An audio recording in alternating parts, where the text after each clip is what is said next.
What do you, as a USA parent, need to know about tutoring in 2026? Let's find out together.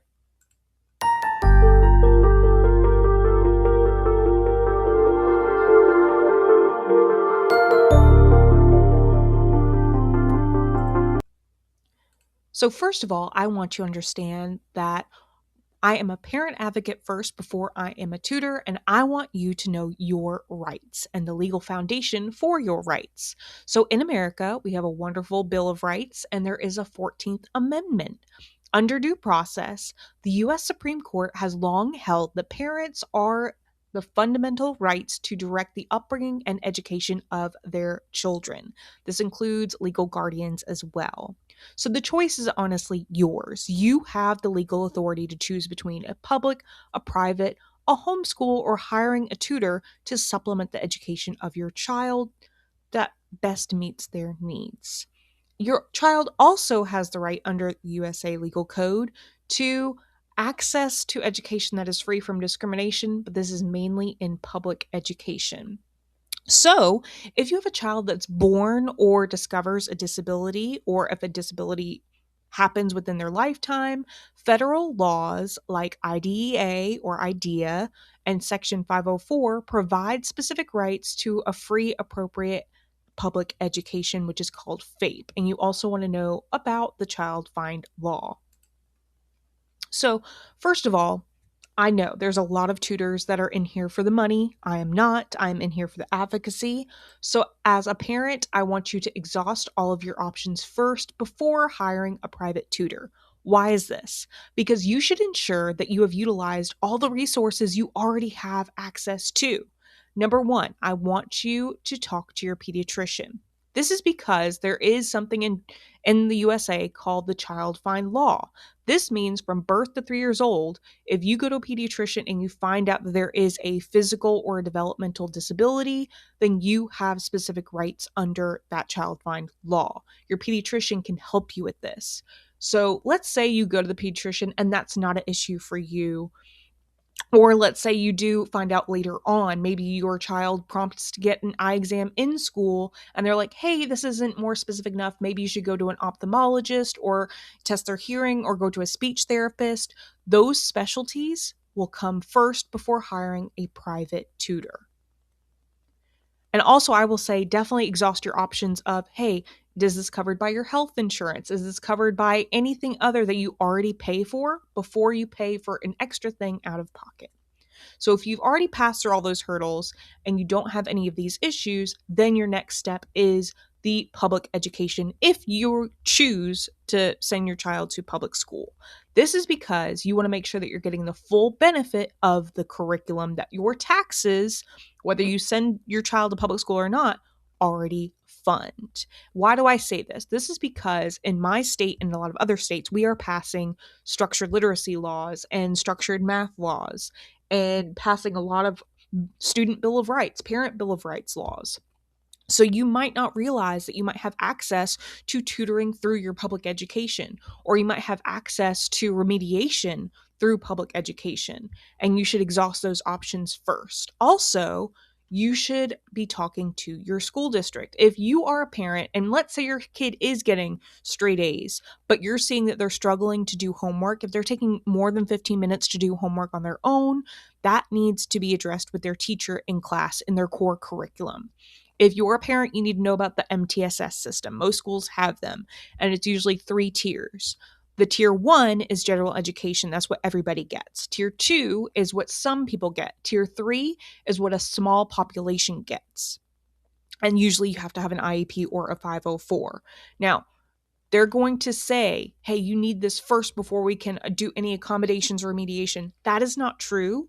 And again, you need to know your rights. You need to look up your local parent advocacy network in your area to know if there's a group that is struggling or has already been supported with these issues and have that power of numbers support you. But number one, do not assume that schools will do best. Unfortunately, a lot of these schools are run like a business and not a nonprofit. So a lot of the time, parents will have to request, hey, can I get extra data? Hey, can I get extra assessments? Hey, can I get extra remediation? If you don't ask, you'll never know.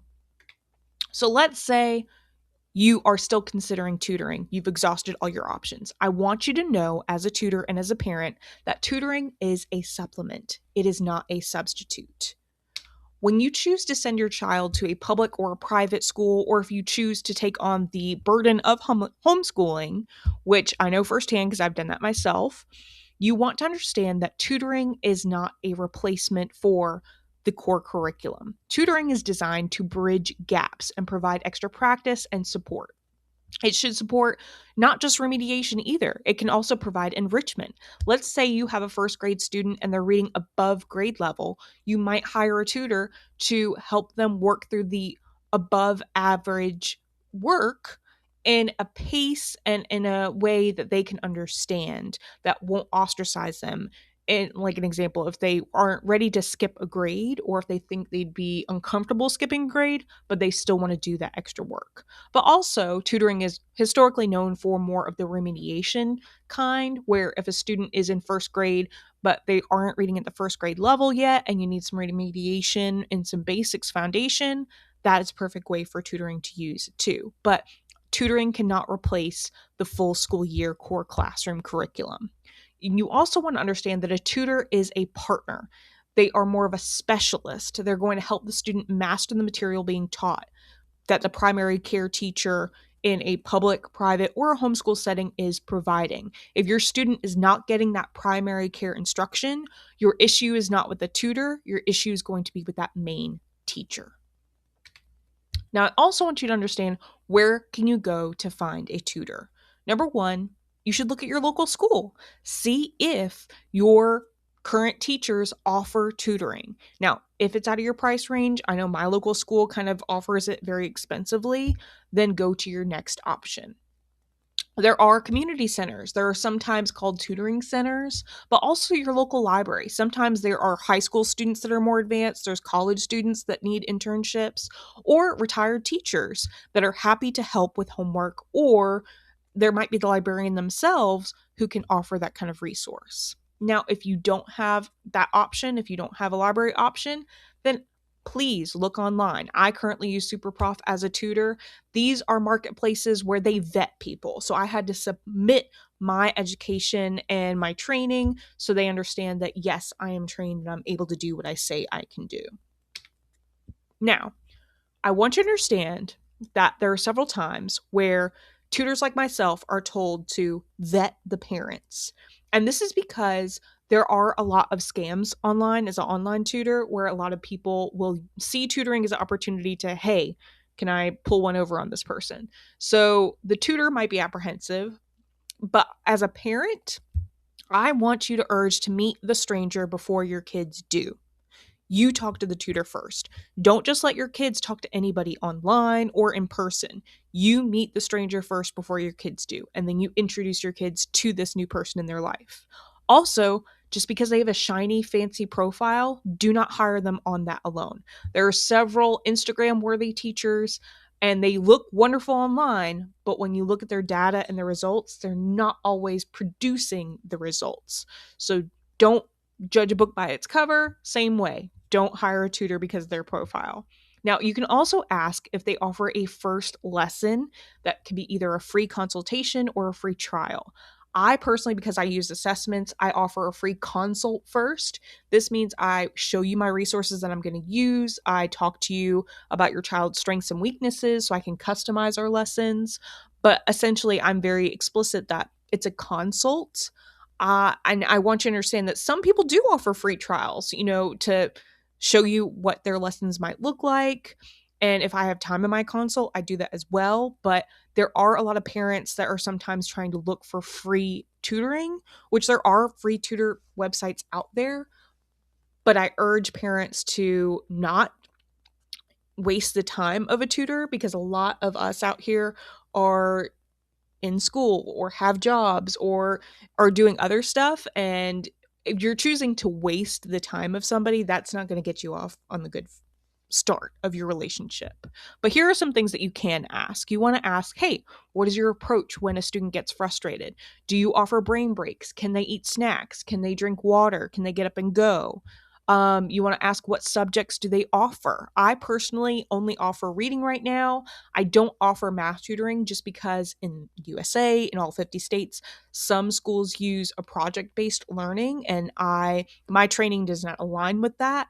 So I wouldn't want your student to be misaligned from their core curriculum. You also want to know the cancellation policy or if there's a rescheduling policy. I've had a lot of issues where parents started tutoring and they didn't read the full policy of the website, and then they got frustrated. And as a tutor, and you're kind of just trying to help them understand the customer service of that website. As tutors, when we use a platform, we have to follow the platform's rules and regulations. We don't make them ourselves. And also, if you hire somebody in person, you want to establish that information first before you start paying money. And let's say you have to cancel, and then you're wondering, hey, why am I paying for something if I didn't get a service? Oh, sorry, I didn't read the policy. All right, now this is my personal preference. I want you to understand that this is where the most effective tutoring comes from. And I want you to, as a parent, understand to start with data and evidence. Why do I say this? Because a lot of people claim to be reading specialists or reading tutors, and they're literally just sitting down and reading a book in front of your kid or listening to your kid read a book. That's not exactly how reading tutoring works. So, in my experience, if you're a trained tutor, you're going to have an initial assessment.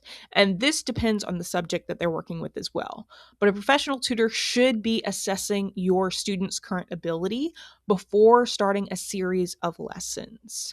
And you also, as a parent, you should be providing the tutor with graded homework, test scores, or teacher notes.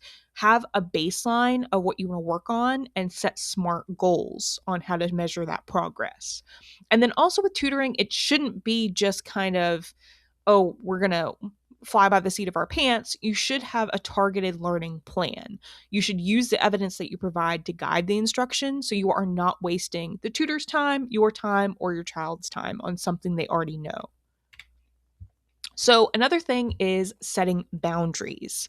There is a difference between a tutor, a doctor, a therapist, and a babysitter. Now, I understand in education, sometimes that gets confusing. A lot of people assume that most educators are just glorified babysitters. But when it comes to tutoring and you have a short time to fill those educational gaps or provide that enrichment, it should not feel like a children's entertainment time or a babysitter.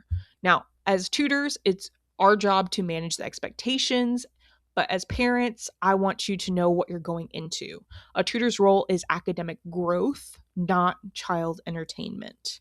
Another thing is your tutor should be providing productive struggle for your student. You shouldn't expect the tutor just sit there or your child just sit there. You should be actively hearing your student talk with the tutor and read with the tutor and actively engage.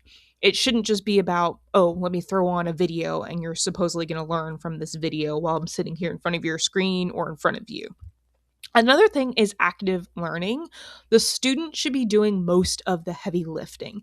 This is a general rule in education that most, like, think of like college level. If it's just a lecture, adults and older people can understand that type of learning, but students, they mostly need to be talking more or interacting more to show that the tutor should be the guide for learning. Now, another thing is tracking progress and knowing when to pivot. Parents, I've had several parents where they tell me, hey, I want to keep you around for like several years. And I tell them, it's okay if you don't. Parents, do not feel bad. You need to look at your schedule, check the grades, and check the confidence of your student about every 4 to 6 weeks. And this is because if you have a younger student, they are rapidly growing. And think about even teachers. Every year, you don't have the same teacher in the USA. It's not like other countries where sometimes they keep teachers for 2 or 3 years at a time. Unless you're homeschooling, then you're the main teacher.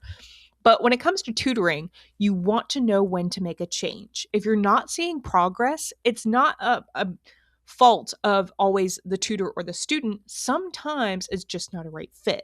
So if your data is showing no improvement after a reasonable amount of time, that 4 to 6 weeks timeline, don't be afraid to stop those sessions and try a different tutor. because sometimes it is a poor fit. If the student tutor relationship isn't clicking and you need to monitor this relationship, it should always stay professional. It should not go any further than a simple basic acquaintanceship, because especially if you have an age difference, even if it is a high school student, your student and tutor should be on a professional level. Also, goals met. When you set those goals in that initial consultation or that initial session, the child needs to be gaining those skills, and the goal is to work independently. The child should not always need a tutor, the same way a child doesn't always need a teacher when we graduate. So, the goal in tutoring is for the child to be independent. Now, what happens once you leave a tutor? I want you to understand there's a lot of things that parents can do. You can easily give back by giving a good review, by referring your friends and family. If you had a great experience, write a review for that tutor. Even send an email so they can print that out and put it in their profile. You want to help them by referring friends and family. So let's say you did have a good experience with the teacher at a local school. You can obviously spread that through word of mouth. If you had a good experience at a local community center or a library, you can do that as well. Online, reviews are the most powerful tool that a tutor can use to get more clientele. So we really value the word of mouth. But also closure. Even if your child no longer needs help from the tutor, your feedback will help the next family find the right support. So essentially, in conclusion, I want you to understand that as parents, we are the primary stakeholders in our child's life. Now, we have to thank the 14th Amendment that it doesn't just protect equality, it protects our liberty to choose the path of our child's education. So whether you're choosing public school, private school, a charter school, a homeschool setting, or if you're choosing to add a tutor into the mix, that power sits with you. So thank you so much for listening to this video today. If you are looking for a tutor, you can definitely find me on Superprof, or you can like and subscribe to watch more videos to learn more from me on this YouTube channel.